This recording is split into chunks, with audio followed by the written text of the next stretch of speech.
Hello. അനശ്വരനടൻ സത്യൻ്റെ അഭിനയപാഠം തെളിയിക്കുന്ന മറ്റൊരു cinema കൂടിയാണ് യക്ഷി.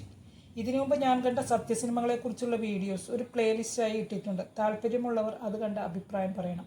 സത്യൻ സിനിമകൾ കൂടുതൽ കാണുന്തോറും ഏതാണ്ട് 55 വർഷങ്ങൾക്ക് മുമ്പേ ഇങ്ങനെ ഒരാൾ ഇവിടെ ഉണ്ടായിരുന്നല്ലോ എന്നോർത്ത് അതിശയം തോന്നുന്നു.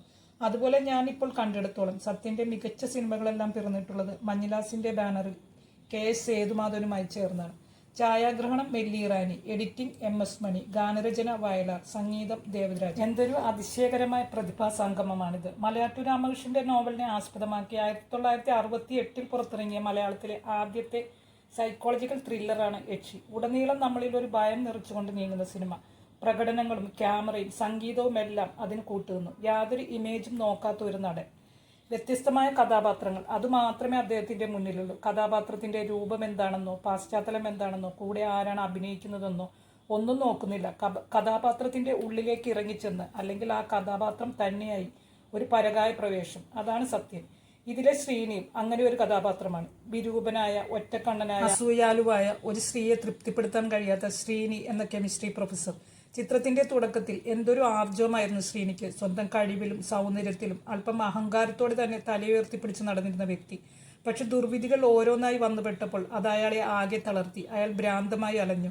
ജീവിതം തന്നെ ഇല്ലാതായ ഒരു മനുഷ്യന്റെ അവസ്ഥകളെ, ആ പരിണാമത്തെ എത്ര മനോഹരമെന്ന് പറയാൻ പറ്റില്ല, എത്ര ഭീകരമായിട്ടാണ് സത്യൻ അഭിനയിച്ച് ഫലിപ്പിച്ചിരിക്കുന്നത്. മാറി മാറി വരുന്ന ഭിന്ന ഭാവങ്ങൾ ആ മുഖത്ത് എത്ര അനായാസമായിട്ടാണ് പ്രകടമാകുന്നത്. വിദ്യാസമ്പന്നനായ ഒരു മനുഷ്യന്റെ മനസ്സിനേറ്റ കൊടിയ ആഘാതം അന്യൂനമായ ഭാവപകർച്ചകളോടെയാണ് സത്യൻ അവതരിപ്പിച്ചത്.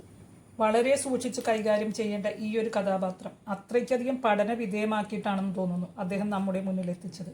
രാഗിണിയായി വന്ന ശാരദയും സമർത്ഥമായി തന്നെ ആ കഥാപാത്രത്തെ ഉൾക്കൊണ്ട് ചെയ്തിട്ടുണ്ട്. തോപ്പിൽ ബാസിയുടെ വിദഗ്ധമായ തിരക്കഥയും KS സേതുമാധവന്റെ സംവിധാന മികവും മെല്ലി ഇറാനിയുടെ ക്യാമറയും എല്ലാം ചേർന്ന് ഒരു കിടിലൻ അനുഭവമാണ് നമുക്ക് തരുന്നത്. ശ്രീനിക്കുണ്ടാകുന്ന മാറ്റങ്ങൾ പതിയെ പതിയെ നമ്മിലേക്കും കടക്കുകയാണ്. ഒരു പ്രേത സിനിമയാണ് കാണാൻ പോകുന്നതെന്ന ധാരണയിൽ ഇരിക്കുന്ന നമുക്ക് മുന്നിലേക്ക് വ്യത്യസ്തമായ രീതിയിലാണ് സംവിധായകൻ ഓരോന്നും പറഞ്ഞു വയ്ക്കുന്നത്. അതിസുന്ദരമായ നായകൻ സങ്കല്പത്തെ പൊളിച്ചടുക്കിയ സിനിമ. വികൃതമായ രൂപം, ഒരു മനുഷ്യനിൽ ഉണ്ടാക്കുന്ന കോംപ്ലക്സുകൾ, അയാളുടെ മാനസിക വ്യതകൾ എല്ലാം ഒരു ഉൾക്കിടിലത്തോടെ നമുക്ക് കണ്ടു തീർക്കാൻ കഴിയും. ഗോവിന്ദൻകുട്ടിക്ക് ഇതിൽ ഒരു നല്ലൊരു കഥാപാത്രമാണ്. അടൂർ ബാസി, സുകുമാരി, ബഹദൂർ, ഉഷാകുമാരി എന്നിവരാണ് മറ്റു താരങ്ങൾ. പഴയ തലമുറക്കാർ ഓർമ്മയിൽ സൂക്ഷിക്കുന്ന ഈ അനശ്വര ചിത്രം സിനിമയെ സ്നേഹിക്കുന്ന പുതുതലമുറയും കണ്ടിരിക്കേണ്ടതാണ്. എന്താണ് നിങ്ങളുടെ അഭിപ്രായം? നിങ്ങൾ സിനിമ കണ്ടവർ അഭിപ്രായം പറയുമല്ലോ. കാണാത്തവർ യൂട്യൂബിലുണ്ട്, കാണാൻ ശ്രമിക്കുക.